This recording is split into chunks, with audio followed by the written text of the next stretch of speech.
straight go.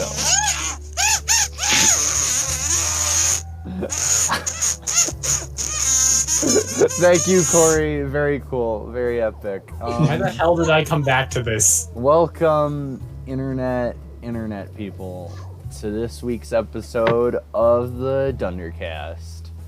Let's go. Pause in chat. All right. So, a lot of stuff happened this week in terms of nerd bullshit, I would say. You'd agree with me on that statement, right? I would. I don't know what you're talking about. Nothing happened. Okay, so Caleb, what happened this week, right, is we got not one, Moms but two. got done. Moms did get done. We got not one, but two Sinnoh games, which is pretty poggers. We'll Gen 4 confirmed? Gen I 4 don't think confirmed. So. Gen That would 5, never happen. Gen 5 gamers, get ready for Black and White 3. I'm saying it. It's coming. But also, let us start off and dedicate our opening segment in memoriam of Daft Punk. Like, they were industry titans, true legends, and I was a huge fan. Yeah. What's your favorite Daft Punk song there, Funny? My favorite is the one they used in Epilogue, Touch, featuring Paul Williams. That song is an absolute banger, even if it's pretty sad. But I think that's what makes it so beautiful. Right, I'm a big fan. Aiden, what's your favorite? Yo, frickin' excuse me. We're not even a minute in, I don't think. My favorite God damn it, Aiden. was Instant Crush, featuring Julian Casablancas. Ooh, sexy. Which just kind of bumps, you know. I do dig it. Oh, definitely. And totally underrated work on the Tron soundtrack, let me tell you. Oh yeah, the Tron soundtrack. That was a masterpiece. That's good water. Alright, who's next? Whose favorite fucking Daft Punk songs? I'll go. Yeah. If I can have the floor. One of my favorite ones was Getting Lucky. Like, I know everyone's heard it. Yeah. Yeah. It's such like a good like vibe song. Yeah. In my opinion, It has like a beach feel, you know? Yeah, that Beach too. tunes. It feels like a futuristic type of music, and I really like that kind of music. So. Oh, definitely. That was their entire vibe, and it was truly legendary. It was. Yes, sir. How about you, Caleb? What's your favorite? I'll be completely honest, I haven't listened to many Daft Punk songs. Only a few, but I'm gonna have to go with Harder, Better, Faster, Stronger. Fair enough. That is a good one. A I think classic. I copied Kanye West for that one, though, I'm gonna be honest. Yeah, honestly, Kanye West. Dazed? I don't think they would be where they were without Kanye West. Honestly. You know what I think was a super cool Daft Punk song? Have you guys heard the Giorgio one where they like interview that guy like as part of the song? No. It's a super interesting one. So they interview this guy. He was the first guy to use synthesizers in electronic music. And that's the song. The song is like the interview, and then they kind of emulate his style while they have his words playing in the background. And it's a super... It's a very interesting piece, but it slaps. Like Who would have thought Georgia it goes hard. would be the bed of that? Yeah, he's like this Be the weird one. German guy, and he's like, yeah, my name's Giovanni Giorgio, but everybody just calls me Giorgio. It's a good song. You should look it up. It's called Giorgio. Hell yeah. It's on Random Access Memories. That is a good album. Can't believe You know Yeah, what? I definitely. feel like they could have ended things with one final album, like one hurrah. I feel like Instead they of just could have this because sad- a lot of bands tend to do that, but I understand why they didn't. Like, Yeah. considering the logistics of all the stuff that's going on right now and how inactive they were up to the point of like splitting up the band. That's true. Did they just like hate each other or what? No, so like it was just simply there were like nobody knows what the specific reasons are yet, but it was like heard that they hadn't spoken to each other in a year, and due to COVID stuff and the fact that they were getting older, they just decided that they weren't gonna like keep doing it.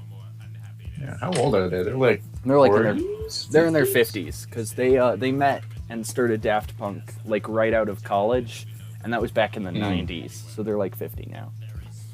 Man, good for them. What an absolute career. Honestly, like they really did revolutionize the beginning of electronic music. Mm-hmm. Like, How about you, Chris? That What is was your very, favorite very song? true. Oh, sorry. I don't listen to music. I don't really know. That's fair. That's fair. Stinky. They're all Mine pretty is good. Digital Love. He listens to one song and that's Ooh. Mega. Digital Love slap. Digital Love's a good one. That's a good one. I saw like the thing that was in the group chat where it was the cover about like 3 different people. And I Oh, was like, yeah, dang, forgot that this song absolutely bumps. Oh, definitely. It is. Yeah, It's a banger. yes, sir. How about you, Corey? What was yours? Favorite Daft Punk song? Yeah. Yeah. Yes, sir. Yeah. Around the World because funny lyrics. Around That is fair. Around the world. That is good. Around the world. Around the world. That one slaps too. It Dude, is- yo, I have a story to tell about this Ooh. actually, and this goes Okay. back to the deep childhood of Aiden. Ooh, I Aiden used to lore, not have Aiden very lore. like I grew up in the country and I had like a handful of friends, and one of my friends gave me a CD, the first ever like CD or like music that I've ever owned. He gave me this little like burned CD that he'd put on like Daft Punk songs too, and like some other shit, right? And Yeah. Around the World was on it, and I remember being like 8 and just absolutely bumping to it. Oh, It was a hell good yeah. time. It's a sweet memory for me. I have that disc somewhere too. Hell yeah. Now that we've addressed like the big, major news in the media for the week, let us address our general, Nintendo weeb nerd sort of stuff. Sinnoh games, 2 of them. Opinions. What is it? Explain So basically, it. Right. I'll give a good explanation here. So, Aiden, right? Sinnoh is the region that Pokemon Diamond, Pearl, and Platinum take place in, and those games came out on the DS like 15 years ago. And 2006. okay. yeah, 2006. 14 years ago. Yep. Well, yeah, almost. Yeah, 14 years Corrected ago. you, fool. I know I'm a buffoon, but they're You're a making dunderhead. they're making a. I get it. Woo! Humor, baby. Dude, humor. And they are making a, quote, remake and a pre-make.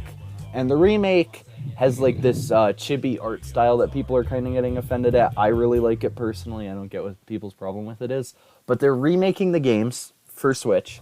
And they are also making versions of the game that take place in, like, the past. It's the same setting, but, like, a long time ago. It's the first time ever we're really getting a Pokemon game that like has lore that's important at all. And I think it's very interesting. I need to see more about Pokemon Legends Arceus before like we can start screaming about it, but it looks very, very promising. One thing can I add one thing real quick? Oh yeah, totally. Go for it. One thing that I would like to mention is that Pokemon's been doing the same, like bread formula shit all the Yeah, damn time. So, like, even though I'm not hyped about Legends right now, I am still really glad that they're switching off the classic formula of, Oh, definitely. I guess you could Going say in a they're new direction. switching it up. Yeah, baby. Dude, wordplay. Chris funny, man. Dude, Chris funny moment. But really, though, it seems really cool. Oh, it looks very interesting. Yeah. So, like, are people upset that they're just remaking old games and releasing them on the Switch, or is So, it like Here's exclusively that it's You because see, of the the cheapy thing with art style? Pokemon fans, if you give them what you want, if you give them what they want, they're gonna complain. And If you don't give them what they want, they're gonna complain. They just complain. Regardless of what you do, they're gonna complain. Yeah, it's That's Pokemon fans. So it's a that scene from SpongeBob. oh. You're right. But I don't want pistachio. Yeah. Then why did you ask for it? But no. Pokemon. Like everyone for the past few years have been Oh, crying yeah. about I want Sinnoh game, Pokemon bad, Sinnoh. And Yeah. then like we get a Sinnoh remake, and then everyone's crying about the art style. Like, holy shit! At least And I don't get what the deal is. Pokemon fans said specifically, we want the Diamond and Pearl remakes to be exactly like the original, and we want them to be not made by Game Freak. Game And Freak says, both of those okay, things. these games are as similar as we could make them to the original Diamond and Pearl, and they're not made by Game Freak. And then Pokemon fans said, no, this game looks bad. Yeah, it's stupid. But you know, sure as hell they're gonna go out and buy it anyway. They're gonna buy it and complain about how bad it looks anyway. They're gonna buy it anyway, and then keep complaining about it after they bought it. So here's my thing about the art style complaint that I really don't understand, right? Is the fact that the art style is literally just a 3D version of the 2D graphics. Like, that is what it is. Pokemon had a chibi art style to begin with. And in a day and age like this, like that's like the closest that you're gonna get, because like people always want like video games these days to be more presentable in a sense, besides it being like 8-bit, even though people love 8-bit. Yeah, it's weird. But if you're releasing a new media game, then you know it has to be at least presentable. That's why they mainly did it. Yeah, definitely. But I'm very honestly, I'm satisfied with the Gen 4 remakes. Only thing I'm concerned with is I really hope there's a national dex. Yeah, I'm almost completely sure there's going to be a national dex, but it's Game Freak. They might just throw a wild card. That's what I want. I just want a national dex. Here's my thing with the remakes that I'm very wary of. I know Let's Go had no factor into the remakes, probably. But the thing I'm thinking about, considering, you know, how Home is going to be compatible with so many things, and this sort of thing, is I don't know if it's going to be compatible in the same way with the other games in its generation, the way ORAS was with XY. Like, I'm nervous that it's going to be like Let's Go, and the fact that the only Pokemon, and Sword and Shield for that matter, that the only Pokemon are going to be in the game are the Pokemon that are in the game, and you can't trade them over. You're going to have to put them into Home and hope that, like, it's compatible. I don't know if it's going to be competitively viable either, and I know that's, like, not a big deal for a lot of people, but for me personally, as a VGC man, I really am hoping they are. Because I'm like tired of 99% Dynamax. sure they're going to be competitively viable. Surprise appearance by Leo Henry. Oh my god. Leo Henry into podcast. What is up? Yo. Hey, Ed. Hey, guys. Dude, surprise Leo Henry appearance. Oh, so what? You're recording? So Yeah, we're doing the podcast. Surprise guest appearance. Surprised and first guest appearance. Me. Hi. Oh, yeah. Dude, what's up? We were discussing Pokemon What do you think about games. Pokemon? Oh. Just leaves right afterwards hearing that. He just leaves. But now that Leo has intervened, now is contractually obligated to stay for the rest of the episode. Leo, what hot takes do you have for this intro? What do you want to discuss here on the Dunderheads podcast? Pokemon is an anomaly that continues to confuse me on how it's still so relevant, and even though it has not changed and arguably has gotten worse for the past 20 years. If you think about it, Pokemon is exactly like Disney in the way its business model functions, which it's not about innovation or making things new or exciting. It's about making the same thing over and over again because you know people are fueled by nostalgia and gonna buy it anyway. It's a smart business strategy, I gotta admit. Oh, it's genius. Because it works. And definitely.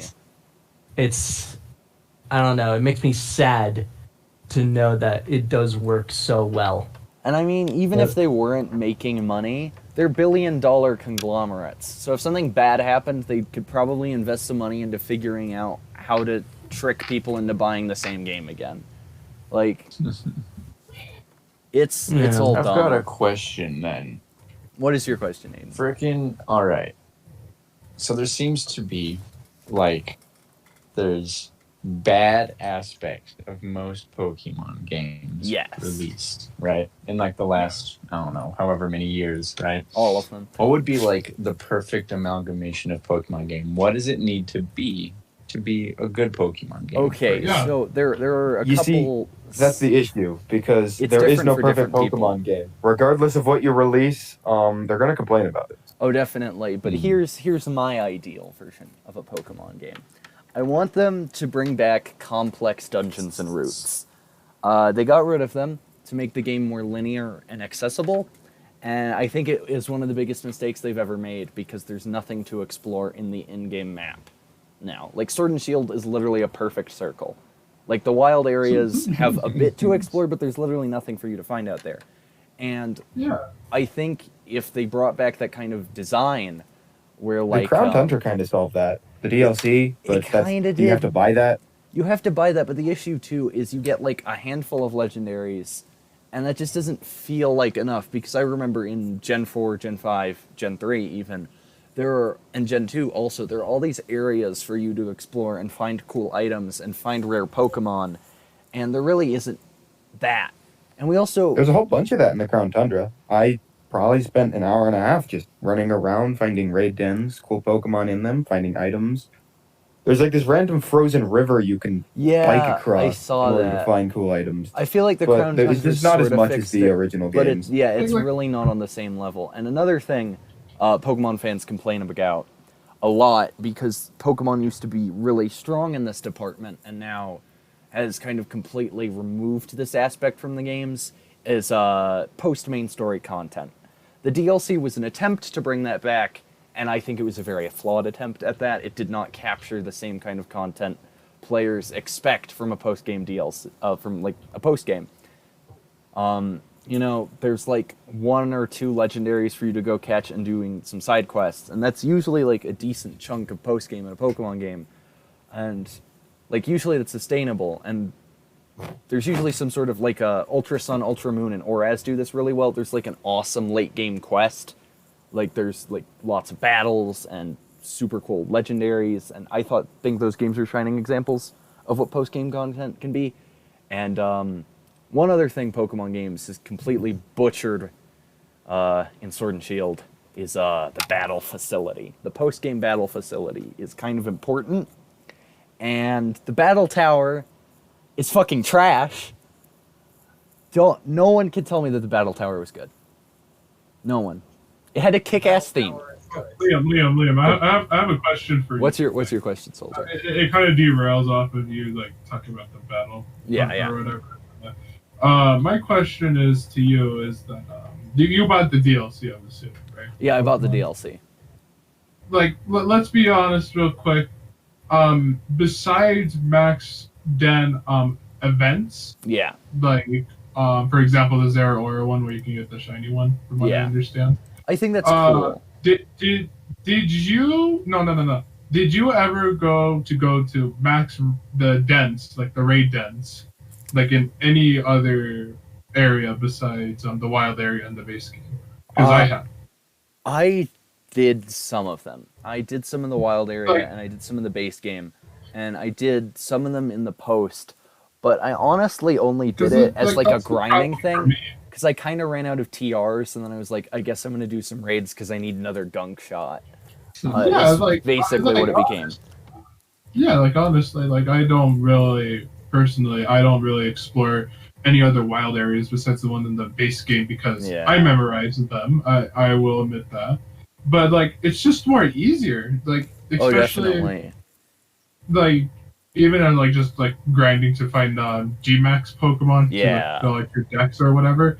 It's just more easier, and I'm gonna admit this right now, like even when I bought the DLC I thought I was gonna explore more, but I only explored the areas that I had to like get the legendary Pokemon that was behind a paywall, and that was about it. Like that's like the extent of the DLC that I did.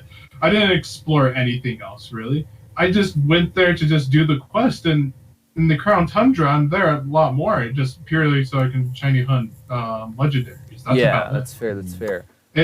it doesn't like pull me in like how it should. Like it doesn't make me feel like I got my money's worth spent. It makes me feel like, well, I just kind of done the thing, and now I'm just gonna say bye-bye Pokemon for the next few months until my friends want to play again. Like that's the problem with me, at least. Like someone that used to play a shit ton of Pokemon Sun and Moon and Ultra Sun and Moon, shiny hunting every day in class and shit. Like it just doesn't like draw me in as much as it should for a DLC that I pay for extra money. So that's just my point. Like if Pokemon wants to redo and have paywalls, that's perfectly fine.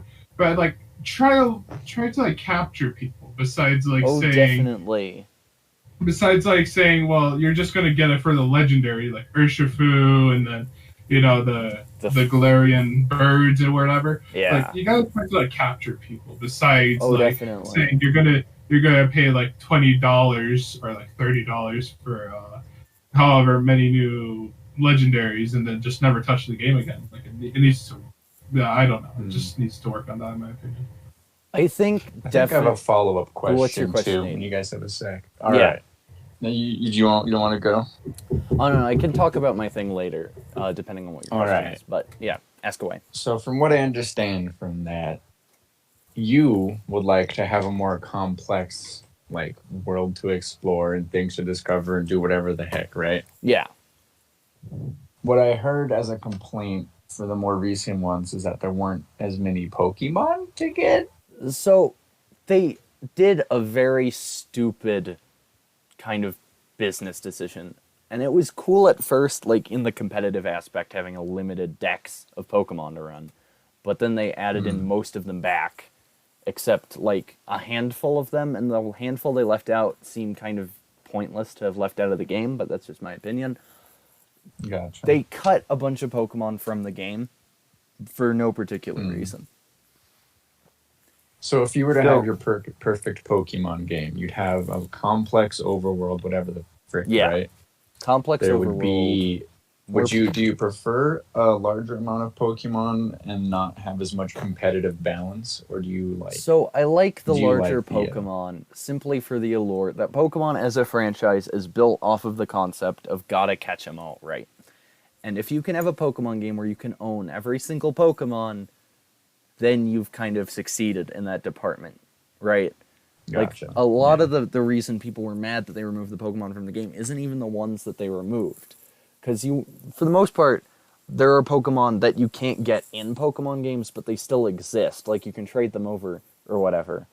But it's kind of this whole idea that people want to have every single Pokemon. They want to have these living dexes. And it's upsetting when you can't do that because they're not all in the game. Generally in Pokemon games, you'll have not every Pokemon can be catchable. Yeah. Like, I know Ultra Sun and Moon did this, or just Gen 7 games in general. You couldn't catch every Pokemon in the game, nowhere close to it. But what you could do is catch Pokemon from previous games and trade them over to the new one. Yeah. You can't even do that in Sword and Shield for some Pokemon. Yep, it's really like they just don't have data in the game.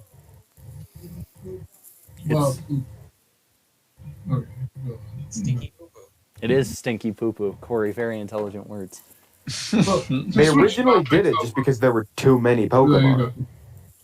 They originally did it because there was too many Pokemon. They couldn't balance all of it. They couldn't design all of it. And to be fair, they were working with brand new hardware, and the Sword and Shield team had literally never programmed any game on a Switch before, or even a home console for that matter. Yeah, it's very different than making a game for the 3DS. It was an important decision. They either had to sacrifice the little game resources they already had in exchange to keep all the Pokemon, or exchange away some of the Pokemon in order to keep the few game resources they had. Because remember, they have to pump out a new game every few years. Yeah, that's part of their contract. Pokemon Company International kind of sucks in that department. They just force Game Freak to pump out these games regardless of quality. Yeah. Gotcha. So when they weren't able to include about half of the Pokemon, because there's about 900-ish Pokemon in the game, and base Sword and Shield only had 400. Yeah. So instead of making a third version that had all of the Pokemon, or most of the Pokemon, they decided to make an expansion pass and expand upon the original game. And people complained about this. I think they would have complained, ironically, they would have complained less about a second $60 game than they would have about a $30 DLC. They would have complained less about the third version, which I think is really funny because it's literally just more content. I agree with you. I think the DLC honestly was a very good step in the right direction. Pokemon DLC in concept is a very cool and interesting and good idea. But in practice, it did not perform adequately. It didn't feel like it was worth $30. It should have just been in the base game, like honestly. Yeah, it really. Well, they didn't have the time. They didn't have the resources. That's why they did it late. Yeah, that's the problem. Like, the Pokemon company just doesn't care. Like, they know that the games will sell because it's a new Pokemon game, and then you have new Pokemon 1, 2, 3, or 4, whatever, right? Like, that's why they don't do it at all. Like, they don't really care about the quality or the quantity. Oh, yeah. Of it. They only care about like whatever, right? Like, Sun and Moon's a perfect example. No one liked Sun and Moon, and Game Freak and the Pokemon company wanted people to like it, so they were like, what about we just make a remake? The same game again, but mechanics that should have already been in there. Yeah. I don't know. It's just an entire thing. Yeah. Honestly, the base Sword and Shield, like, it was lacking in a whole bunch of areas. It was lacking all the Pokemon. And I was fine with lacking Pokemon if it was for a high-quality game, but it wasn't a great quality game. I would have given it a 5 out of 10. The DLC, the Isle of Armor didn't do it for me. It didn't do a whole lot. The Crown Tundra did quite a bit, but it lacked the longevity that like Sword and Shield desperately needed. Because once you beat the game and you catch all the Pokemon, there's really nothing to do if you don't want to play competitive. Like, you can shiny hunt or you can play competitive. Those are the two ways you stay attached to this game. And luckily, I like both. Yeah, that's like specific to me. Right. So like, just for a base player, like they just want to play Pokemon. There's not any longevity there. So I would have given him maybe like a 6 or a 7. Now that the DLC's out, it's probably not worth $90 unless you want to play competitive or shiny hunt. In which case, I'd say they might be worth it. But I still don't even then think $90 for Sword of Shield plus Isle of Armor, which feels like an incomplete Pokemon game even with the DLC added to it. It feels gross. Because for the $40 of Ultra Sun and Ultra Moon, that game has like way more content and feels way more fleshed out. And this is... Now, there's this common saying and philosophy that the first Pokemon game on any given console is the worst one. RBY is a broken mess. Yeah, RBY is a broken mess. X and Y is possibly the most hated Pokemon game other than Sword and Shield. Abysmal, yeah. And I got apple pie. And I mean, that is excellent. Sinnoh isn't horrible, but it's not black and white. Sinnoh is a good game, but it has Pokemon podcast. You can tell it has a rush engine. I feel engine. like we should move on. That's fair. Yeah. It was just the big news of the week, and it was addressable. Damn it, it's been But more importantly, this apple pie slaps. Hell yeah. Good. Out of pies, what would you rate it? Out of all the pies you've ever had. Yeah. List every single one in their rating. I'd give it like a solid 6 out of 10 because this isn't the best, but it's good. That is understandable. I was expecting that to be higher. How would you rate apple pie among like all pies? Oh, he said damn it. 7.5. That sounds That's pretty I don't know, solid. man. Cherry pie is really good. That's Cherry pie slaps. Personally, I'm a peach pie guy. Peach pie with like ice cream. Oh, Definitely. Get me started, bro. I remember you talking about. You know what I want to ask? Leo Henry, if you're still conscious, say a thing. Hey, I'm Cyril here. Yeah, I don't know. I feel like I'm unqualified to join in on this conversation because personally I am very, very much not a big fan of turn-based strategy games, especially We're talking about Pokemon. pie. I thought you were going to talk about pies. No. We need our random surprise guest star to give us some milk-worthy content. Leo Henry, Give us your What hot do you- takes. Give us your hot takes, your controversial on, opinions. on what exactly? Because there are a few things I could do a classic. What do you think about pie? I think pie? definitely, considering the nature of this podcast, we should probably stray away from political stuff. But anything else is basically on the table. Okay, that makes sense. What do I think of pie? It depends. Well, of course, like most food, it basically depends on who cooks it and how it's cooked and what ingredients you use and all that stuff. Like that's of course that's important. Yeah. But How about Guy Fieri cook this pie? how about Let's say Guy Fieri if cooked a Guy selection of Fieri pies. himself cooked a pie for me, I would not accept it. Wow. Why? Why not? The fuck? What do you have against Because- Guy Kick him out of Fieri? the podcast. I just don't believe he's from this universe. That I is just fair. I can't believe. I do not think he's from our world. So So here- I he's don't real. think he would actually know how to make a pie. So here's my thing, Or- Leo Henry. Right, Guy Fieri, in his current iteration, right, he makes me confused and upset, right, because I don't think there's a person out there who could be gracier than me, and yet somehow he is. And I find that offensive. Like, I try really hard. I mean, he says he's from Flavortown. So I That's mean, true. Like, It's true. Is what is Flavortown even in the U.S.? My Is my Guy I have to Fieri look this an up. illegal Where is immigrant? Flavortown? my Hold on, idea. let me. No, hang Yeah, on. Hang on, I'm you gonna know look this up. Where's idea, Flavortown? my idea of what Flavortown is Yeah. is that it's just a place and time that's just unimaginable to us humans. So, like, why do you Ooh. think Guy Fieri is the only one who's actually From like there. knows about Flavortown? Yeah, that makes sense. Because he's like the It's an only American he's the only restaurant. like evolved human being. There has Or to be I a town don't called even think human Flavortown being, in the just United like- States of America. We have Pie Something- Town No, here in the New only Mexico. flavor town there exists is Guy Fieri Flavortown Kitchen. It has 1.8 stars. Oh, 1.8. Oh my you must goodness. actually be bad at cooking. I want. Let me see the Google reviews. You know, Yeah. maybe Leo Henry was right about not accepting the pie. Yeah. Leo I'm Henry, always right, buddy. God Lay- damn, lay I us don't know if there's down. actually a place called Flavortown. lay us down with another hot take. Hold Oh, on, I have to God. find this place. Garrett, give me a topic. I can Okay, go I okay, on. think here's a Eddie hot had take. another thing he wanted to bring up. Give me a topic. Well, what do you do, Leo Henry? Like, What do I do? Just so the audience knows who you are. Besides, What do I do with my day? I suffer. Just well, whatever. Like, I suffer. like to do. I suffer. Yeah, like for Who's 5 not days of the week. No, actually, technically 4 days of the week. I suffer with online school. Yeah. Mm-hmm. I Fair suffer through homework then oh my god, excuse me, I just ate food.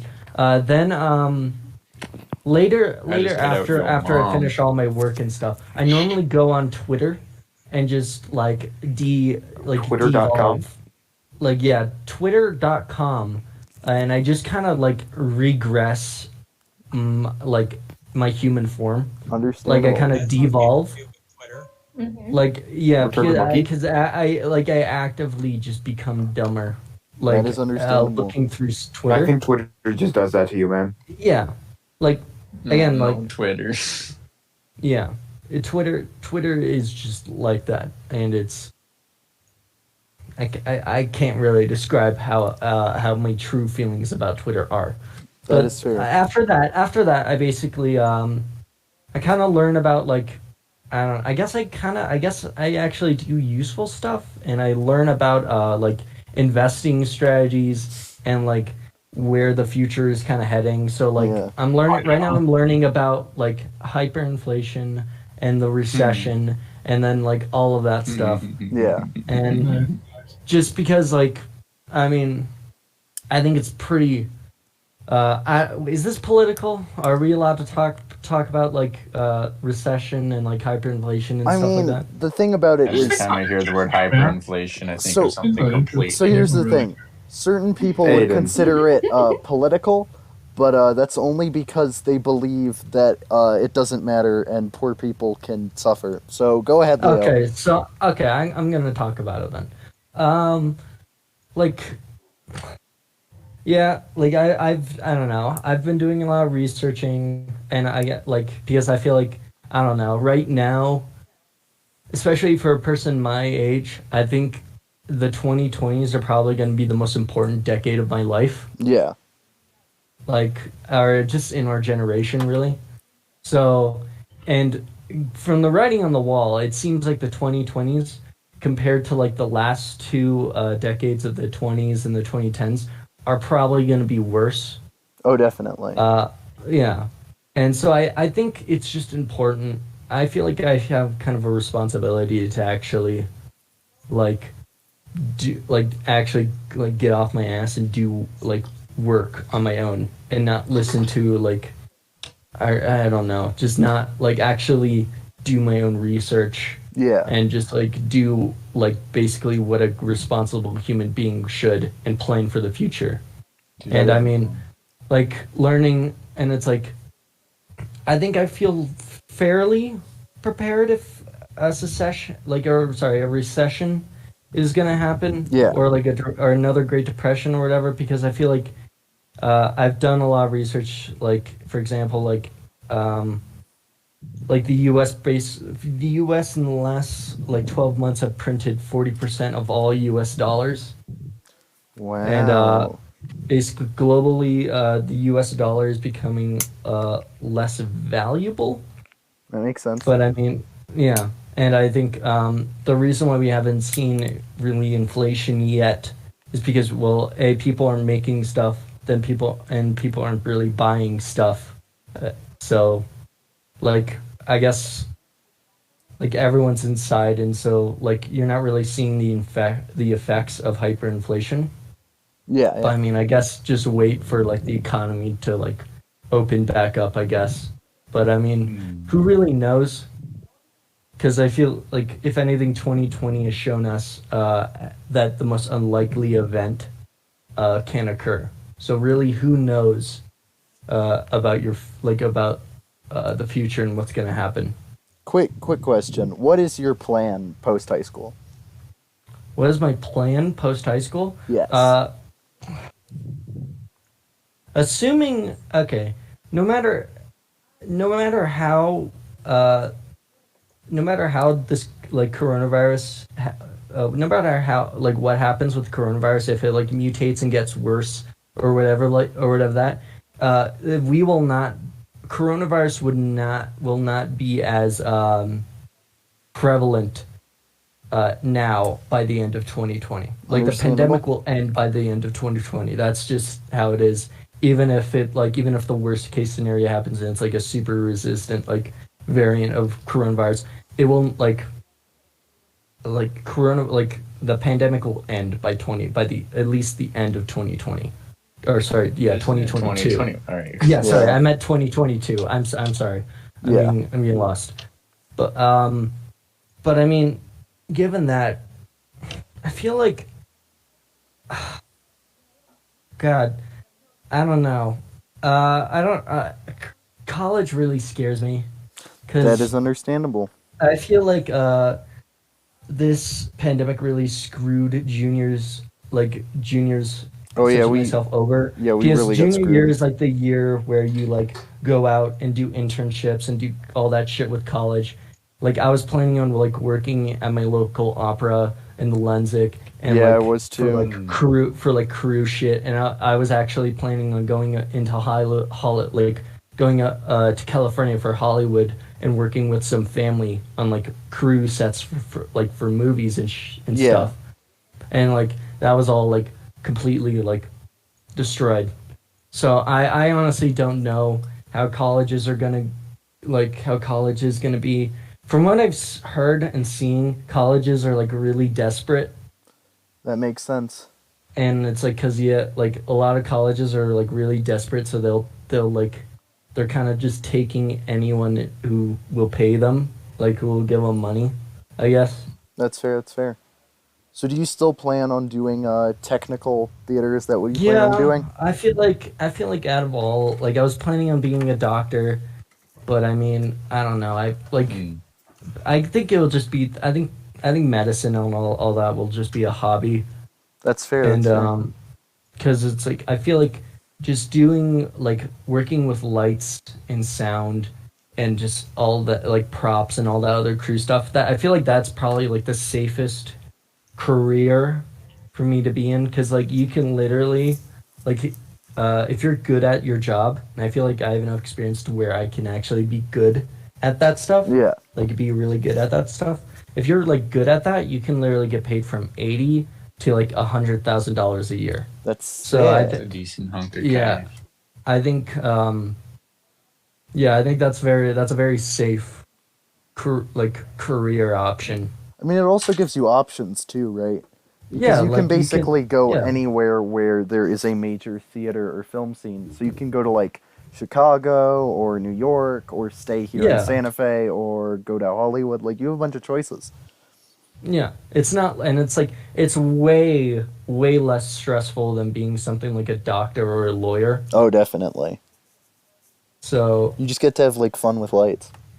Yeah, you get to just like do all this fun like you get to be like technical stuff. You get to be like an engineer up in those rigs and shit. Like it's cool. It's cool stuff. So I mean, that's probably where my it was wild. Oh, nice. I don't know. Depends. That's probably where I'm gonna go. But I mean, I don't know. College is college, so it could literally do anything. Change. Yeah. But I mean, I don't know. Let's see if the U.S. doesn't collapse in like 5 years. Yeah. So then, like having to choose what you want to do as like a high schooler is fucking tough too. Yeah, because it is a very like gray road, and you have no idea what's what. Oh, definitely. Yeah. And are you currently working anywhere, or are you just vibing? No, I mean, for obvious reasons, no. Fair. Yeah. I mean, but at least for like, since I am in like NMSA, we are doing like movie stuff. Yeah. Like for like one of our plays, like 1X. So we actually are like doing filmmaking. Yeah. So that's fun. But I mean, other than that, like, no. Did you get a good play? Mine I don't like mine personally. If I'm being totally honest, like your play, the play that we wrote, I feel like last year was better. Well, it's just because I am a comedic genius and the greatest writer to ever live. To the heart of your soul. Oh yeah. Theater runs in your veins, pumps through your blood. Well, I just think mine was pretty decently written, because like, it was good. Funny man. Can we do a dramatic reading of that book for the podcast? Dude, next week I'm so down. Let's do just a reenactment of your play for the podcast. We are running out of time pretty soon, so we're gonna do our wrap up segment. I have one last thing I want to say. Chris is a final announcement. All right. If you have watched this far in, thank you for listening. First of all, listening to our shenanigans. Second of all, people who did, let's try something new. Best. Question of the day. Ooh. What is your second favorite pie? Answer in the comments. Your mama's pie. That would be Aiden's favorite. That would be Aiden's favorite. That's Anyways, funny. All right. Has to be like dude, I already gave mine. Peach pie, pumpkin pie. Peach pie, that's a good one. yeah, That's a good one. baby. Peach pie gang. I like I'm an eccentric boy. Lemon meringue pie. That just hits different. Ooh, shit. You know what? You're right. That is really good too. Hits different. Pecan pie too. Ooh, that's good. That's good. Oh my god, I'm hungry. Shit. All right. Well, it is time for our closing segment, so I'm going to be dropping my album for the week. So while I was scrolling through the endless scapes of Spotify, I discovered a really niche band, and they only made one album. But it's really actually very well produced, and I'm a huge fan. It's called Light, and there's like a lot of weird synth stuff. It's very, very much indie alternative, and there's all this weird synth stuff going on, and the lead singer is a female, and I just like it. I think it vibes. It's kind of got like... It's weird because it really feels like vaporwave with lyrics, and I think it's super cool. I'm a big fan. That's my album. Vaporwave with lyrics. Light. Dude, you know what I got back into? What? I used to listen to this as a kid. There's this band called Concrete Blonde. That was a thing a while back. Yeah. Dude, the woman who sings, I can't remember her name. She's like some crazy Italian, but she has one of like the best voices I've ever heard. Where she can, it's almost like a Freddie Mercury kind of style of range. Where she can go super high and super low without like breaking off and shit. Like she's got crazy range and like has some wonderful lyrics and shit. Concrete Blonde. Some hits were Joey and probably Tomorrow, Wendy, and other shit like that. Oh yeah. Excellent music. Definitely. All right. Is it time for it's time for Aiden's book club. Aiden, tell us about your book. So I started and finished the first book in what I understand to be a trilogy, and it was called Jade City, I believe. And it's a fantasy book, let me just preface. And like it's essentially like a Yakuza kind of thing going on, where it's a couple clan like gang warfare type thing, like that kind of scenario. Yeah, you know? You have one group of people, and it's like a family runs this empire of crime and villainy, right? Yeah.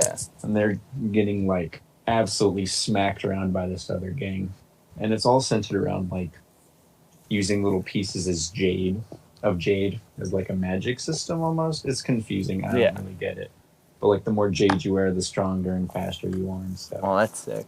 The magic system wasn't what grabbed me though. It was the character work and like how well written the story was. It was really like, it was kind of out of the blue. Yeah. The characters are believable. The fall into like, specifically there's a character that kind of comes back to the city that this all takes place in, and she slowly gets more and more involved in the whole war and shit, right? And like the almost character death is really well done, where she turns into slowly more of a killer and a little bit of a villain. It's very entertaining. No character is safe from death or injury. It's very excellently written. I enjoyed it quite a bit. The second book is already out. The third book is coming out soon. Yes, nice. One thing real quick.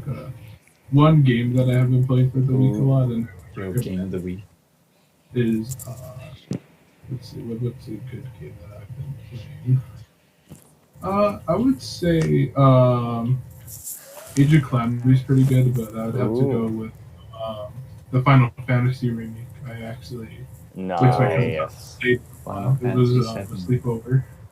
R34 really awesome. generator. Gotta love Square. It was a really good game. I would recommend it. Like if you like long ass games and just a new take on a original game made by the same developer. So hell yeah. Dude, the Final Fantasy VII original game guide, the big ass book, that was one of my favorite pieces of reading material as a very young child. Fair enough. Out of that. I was like, dude, this is a sick story, and I cried when What's Her Face died. Spoiler alert. I mean, everybody knows the game's ancient. Spoiler alert. For a game that's 20 years old. All right. Well, we gotta wrap it up. Chris, wanna make a joke about the YouTube statistics? According to YouTube statistics, 0% of our viewers are subscribed, and we know that there are quite a few out there that are. But if you like our content, just make sure to go down there and click that button. Please don't. Please do.